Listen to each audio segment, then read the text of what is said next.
नमस्कार शेतकरी मित्रांनो. गेल्या काही महिन्यांपासून तुमच्या मनात एकच प्रश्न घोळत असेल की नमो शेतकरी महासन्मान निधी योजनेचा हप्ता कधी जमा होणार किंवा सरकारकडे पैसे नाहीत म्हणून ही योजना गुंडळली की काय. नोव्हेंबर महिन्यामध्ये मिळणारा 8वा हप्ता आता मार्च महिना उजडला तरी न आल्याने साहजिकच शेतकऱ्यांमध्ये प्रश्न आणि नाराजगीचे वातावरण होते.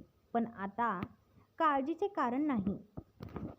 तर आता सध्या सुरू झालेल्या अर्थसंकल्पीय अधिवेशनात राज्याचे कृषी मंत्री दत्तात्रय भरणे यांनी या सर्व प्रश्नांवर सविस्तर उत्तरे दिलेली आहेत. चला तर मग नमो शेतकरी योजना, पीक विमा आणि कर्जमाफी या योजनेत नमो शेतकरी योजना सुरूच राहणार, हप्ता लवकरच मिळणार. गेल्या काही दिवसांपासून नमो शेतकरी योजना बंद झाली अशी बातमी समोर येत होती.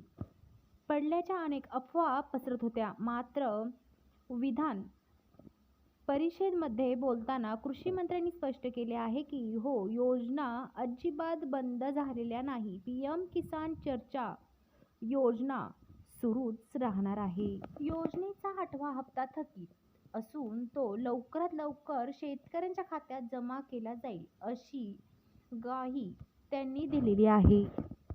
हे स्पष्ट झाले आहे की शेतकऱ्यांना जर आता अशीही जास्त अपेक्षा आहे की जर सरकारला एवढा उशीर लागलाच आहे तर आता 8वा आणि 9वा हप्ता एकत्रच जमा करावा जेणेकरून शेतकऱ्यांना मोठा दिलासा मिळेल.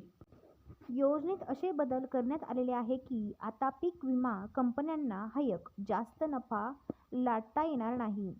जो काही शिल्लक निधी असेल तो थेट सरकारच्या तिजोरीत जमा होईल. सध्या विम्याची रक्कम निश्चित करण्याची प्रक्रिया सुरूच आहे. तर आता लवकरात लवकर पात्र शेतकऱ्यांना पीक विम्याची रक्कम वितरित केली जाईल असेही कृषी मंत्र्यांनी स्पष्ट केलेले आहे. तर शेतकरी मित्रांनो, तिन्ही योजनेचे पैसे तुमच्या खात्यामध्ये जमा होणार आहे. तर शेतकरी मित्रांनो, अशाच नवनवीन अपडेटसाठी आपल्या चॅनलला सबस्क्राईब करा. धन्यवाद.